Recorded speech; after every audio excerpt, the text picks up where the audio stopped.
안녕하세요. 아이언호스입니다. 자, 지난 편에 이어서 2부. 그러면 성형수술, 이놈의 미러키 에잇의 성형수술은 무엇이냐? 우선 조금만 더 뜸을 들여보면 해외 할리 데이비슨 포럼을 제가 자주 보는데, 할리 데이비슨 포럼을 보거나 아니면 구글에서 게시판이나 실사용자들의 리뷰 이런 것들을 좀 보다 보면은 뭐라고 표현하냐면요, 잠자고 있는 미러키 에잇 엔진을 깨우는 튜닝, 진정한 미러키 에잇의 완성이다. 이것은 마치 몬스터다. 내 바이크가 몬스터가 됐다. 뭐 이런 류의 글들이 많이 있어요. 막 그렇다고 막 몇천 건씩 있진 않아요. 왜냐하면 미러키 에잇 엔진이라는 것 자체가 아직 나온 지가 한 2년 반? 그 정도 됐죠. 3년 좀 안 됐죠? 3년 됐나? 2017년 중반 정도부터 나온 걸로 알고 있는데, 그러다 보니까 아직까지 그 워런티 문제도 있고 해서 많이 못 건드리는, 그러니까 실제 이 튜닝을 한 유저들이 그렇게 많지는 않을 거야 아마. 그러다 보니까 그렇게 막 어마무시한 양의 리뷰나 그런 게 있진 않지만, 최소한 이미 한 사람들의 어떤 그 리뷰나 포럼의 글들을 보다 보면 정말 방금 얘기했던 그런 파워풀한, 정말 강렬한, 여지껏 했던 튜닝 중에 베스트다, 이거는 뭐 그런 표현들이 난무합니다. 이게 뭐냐면은 캠입니다. 캠이라고 하면 하이캠이라고 하죠. 하이캠. 자, 이 캠이라고 하면은 캠 이렇게 하시는 분도 있고, 캠이 뭐야? 카메라 얘기하는 거야? 뭐 이렇게 얘기하시는 분도 있겠죠. 네. 그래서 이제 그 캠이라는 거에 대해서 잘 모르시는 분들을 위해서 잠깐만 간단하게 설명을 하자면, 엔진이 그 크랭크가 돌리잖아요. 엔진 출력 샤프트가, 그 출력 샤프트가 도는 거에 맞춰서 엔진 흡기 밸브와 배기 밸브 포트를 열 수 있도록 지렛대 원리로 로드를 밀어주는 이제 그런 장치인데, 이렇게 얘기해도 이해가 안 가시면 그냥 패스합시다. 왜냐하면 뭐 끝도 없죠. 근데 그러니까 한마디로 말해서 엔진 실린더 연소실 내에 혼합기, 그죠? 연료하고 공기하고 들어가서 폭발하고, 그죠? 그 다음에 다음 사이클에서 폭발한 것이 배기 밸브를 통해서 배기가 되는 거, 요거는 알잖아요, 그죠? 이거는 누구나 아는 거잖아요. 그러면은 그 문이라고 생각하시면 돼요. 그 밸브가 연료가 들어가는 문, 그걸 흡기 밸브라고 하고, 배기 가스가 배출되는 문, 그거를 배기 밸브라고 하면은 이해가 좀 쉽겠죠. 그러면 흡기 밸브를 누군가 열고 닫아야 되고, 배기 밸브를 누군가 열고 닫아야 되잖아요. 그 열고 닫는 애가 바로 캠인 거예요. 그러면 캠이 왜 중요하냐? 자, 엔진 사이클에 대해서 간단하게 한번 얘기해 보면은, 그냥 재미로 들어보세요. 재미로. 제가 오래전부터 그냥 워낙에 이거 매니아라, 골수 매니아라, 공부했던 내용 그냥 정보 교환, 공유 차원에서 그냥 얘기하는 거니까, 이런 거 좀 알고 있으면 어디 가서 좀 아는 척도 할 수 있고, 그죠? 우리 아이언호스 구독자만이 누릴 수 있는 혜택이죠. 자, 흡기가 들어오죠. 문이 열립니다. 흡기 밸브가 열리고, 공기하고 연료가 들어갑니다. 연료실로. 그러고 나면은 그때는 이미 피스톤은 제일 아래에 있어요. 그죠? 빨아들이는 거죠. 주사기가 내려가면서 공기를 빨아들이듯이 피스톤이 아래로 내려가면서 공기하고 연료를 빨아들입니다. 그러면 연소실 아래 공기하고 연료가 꽉 차 있죠. 피스톤은 제일 아래에 있고요. 그 다음에 피스톤이 이제 올라가요. 올라가면서 올라가기 시작함과 동시에 흡기 쪽 밸브가 닫혀요. 문을 닫아버려요. 흡기구 배기구 다 닫아버려요. 연소실은 이제 밀폐된 공간이에요. 그 밀폐된 공간, 그럼 어떻게 표현하면 되냐면은 주사기 있잖아요. 주사바늘 놓는 주사기. 주사기 입구를 손가락으로 끝을 막고 밑에서 주사기를 압축하는 거죠. 그게 이제 4행정 중에 압축 행정인 거죠. 피스톤이 올라가는데 공기가 막 압축이 되는 거예요. 막 갈 데가 없어요. 그죠? 근데 피스톤이 어거지로 막 압축을 해서 올려요. 밀어 올려요. 그죠? 그럼 연소실 내에서 엄청난 압력이 발생이 되고 그 압력이 발생된 채로 피스톤이 상사점에 올라갔을 때 플러그에서 불꽃을 팍 튀겨주죠. 그러면 이게 불이 붙죠. 압축된 공기가 불이 붙어요. 이게 폭발한다고 그러면 틀린다는, 폭발은 굉장히 엔진에 안 좋은 거고 타는 거가 올바른 표현이다. 그리고 타야 엔진에 좋은 현상이다. 뭐 이렇게들 얘기하는데 하여튼 뭐 그거는 뭐 엔지니어들이 하는 얘기니까 저도 주워 들은 거고요. 네. 근데 어쨌든 탄다고 표현을 해야 맞다고 하더라고요. 버닝이라고. 자, 그러면 압축된 그 연소납가스가 연소를 하죠. 연소를 하고 그 압력에 의해서 다시 피스톤이 밀려 내려가죠. 그때 파워가 발생되죠. 그때 파워가 발생이 되고 밑에까지 내려가요. 그러면은 압축됐던 게 다시 펴지면서 피스톤을 밀어내렸고 연소실 내에는 다 탄 가스가 이제 남아 있잖아요.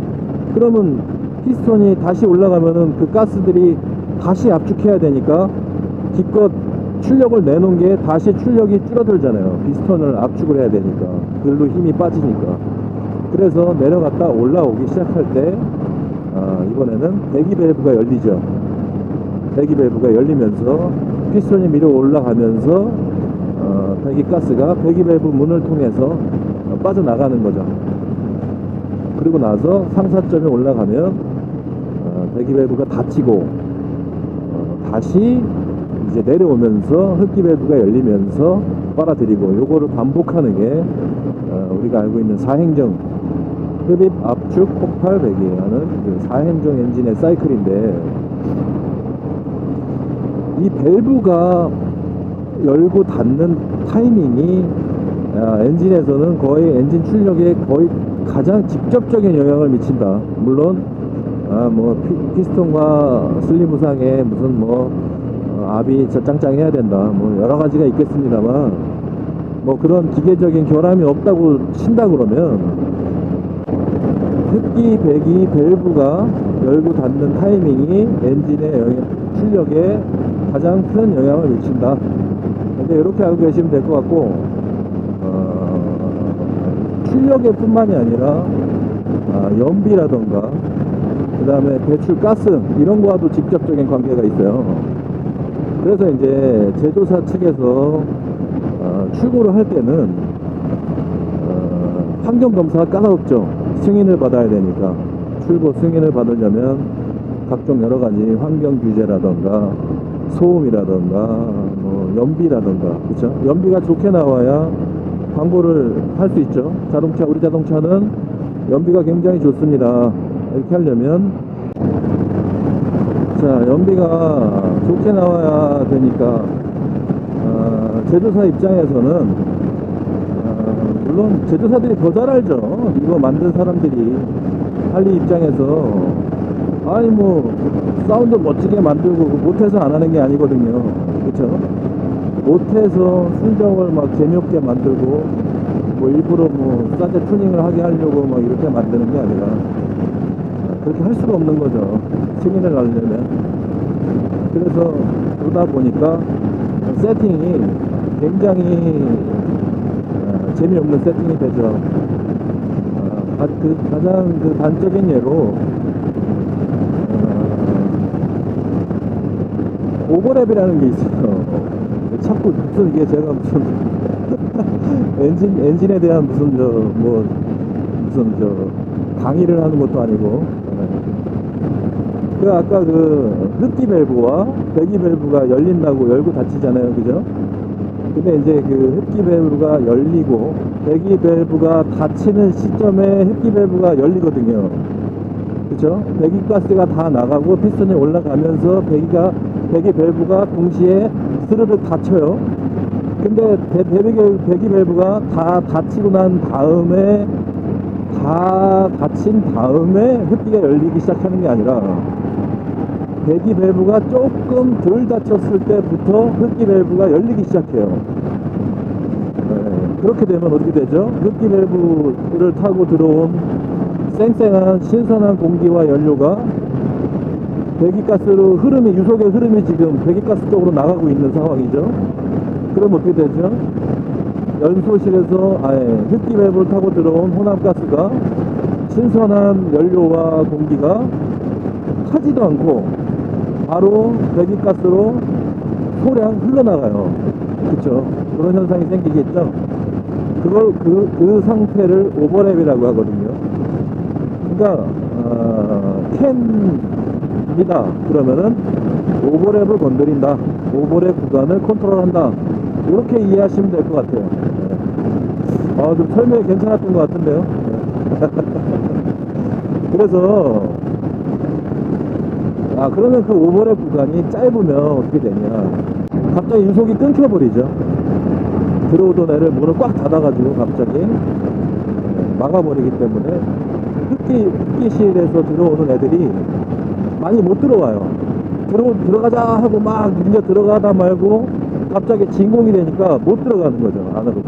그래서 만약에 그 연소실 내로 신선한 연료와 공기가 들어갈 수 있는 양이 열이다 그러면은 한 8, 7 요거밖에 못 들어가는 거죠. 더 들어가면 좋은데. 이제 그런 방식인 거죠. 그래서 오버랩 구간이 길면 오버랩 구간이 짧아지면 조금 그냥 그렇게 생각하시면 될 것 같아요. 오버랩 구간이 짧아지면 저 RPM 영역에 맞춰진 세팅이다. 우리 여기까지만 하시죠. 너무 지루해지니까 오버랩 구간이 짧아지면 저 RPM 세팅. 자, 순정 할리 데이비스는 오버랩 구간이 상당히 짧은 저 RPM 세팅이거든요. 그래서 왜 그 펫보이 리뷰하신 분들이나 이렇게 보시면 죽이는데 잘 나가는데 하다가 역시나 할리 데이비스는 뒷심은 약하죠.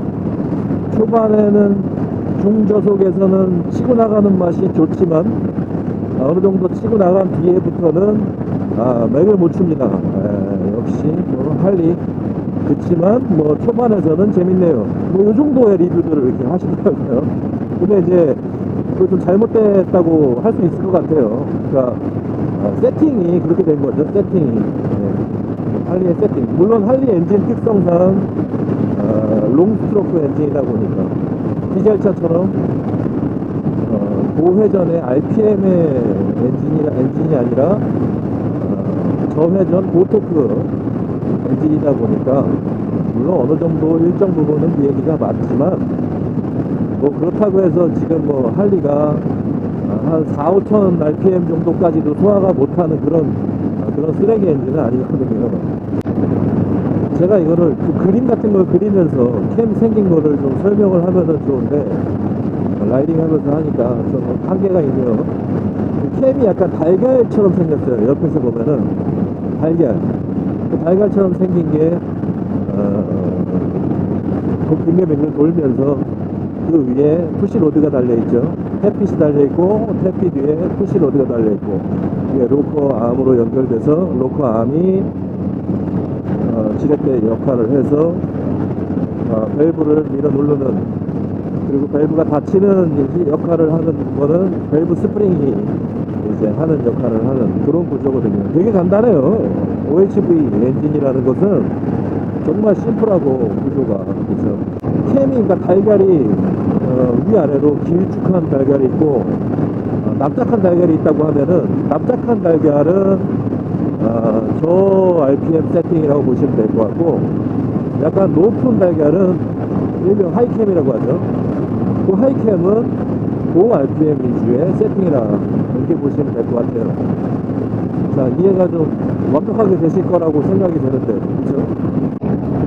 고 RPM 세팅을 한 하이캠 이것을 달게 되면은 어떤 일이 생기냐면은 보통 그 흔히들 얘기하는 할리가 한 3000 rpm 정도 좀 넘어가면서부터는 그 전에 폭발적인 그 토크가 밀어주는 힘이 약해진다 라고들 하잖아요. 그게 없어져요. 그게 어떻게 바뀌냐면은 저 rpm대에서는 오히려 좀 순정보다 약해지죠. 그렇다고 뭐 막 메가리가 없어진다, 뭐 언덕 출발이 힘들어진다 이런 건 아니고, 왜냐하면 워낙에 토크가 강력한 엔진이고 배기량이 있다 보니까 그렇진 않고요. 순정일 때 그 지나치게 과도한 차고 넘치는 그 저 RPM 영역대의 토크는 많이 줄어들죠. 많이 줄어드는 대신에 고 RPM에서 말이 안 되는 출력 상승이 생기거든요. 좀 말이 안 되게. 자, 이거는 무슨 근거로 이렇게 얘기하냐면은 보통 할리 순정이 85마력 그 정도 된다고 하죠. 참 초라한 마력 수준. 그러니까 그게 초라하다기보다는 세팅이 그런 거죠. 토크 위주로 세팅을 하다 보니까 뒤 후반부에 가서 마력이 딸리는. 이게 그걸 가지고 이제 잘 모르는 사람들은 할리 엔진 쓰레기네 뭐 이렇게 얘기하는데, 정말 잘 모르시고 그냥 이렇게 섣불리 하시는 얘기고, 요 캠으로 이제 세팅을 고 RPM 세팅으로 바꾸잖아요. 그러면은 실제적으로 그 다이노제트 그래프상으로 실제 측정을 한 데이터가 뭐 여러 개가 있어요. 이미 뭐 제조사 측에서도 측정을 했고, 일반 실제 사용자들이 측정을 해서 그 실제 실차 매핑 그래프, 다이노 그래프를 업로드를 해서 올려놓은 것을 많이 봤는데, 평균적으로 30%에서 33% 정도의 출력 상승이 생겨난다고 하죠. 캠 하나로 80마력이던 할리 엔진이 115마력에서 120마력까지도 상승을 하게 되는, 이건 정말 말이 안 되는 수치거든요. 정말. 그래서 그런 반응들이 나오는 거죠. 이렇게 엔진을 깨웠다, 잠자는 야수를 깨웠다, 진정한 몬스터다, 뭐 이렇게 이제 그런 표현이 나올 수밖에 없겠죠. 그런 어마어마한 출력 향상이 생겨버렸습니다.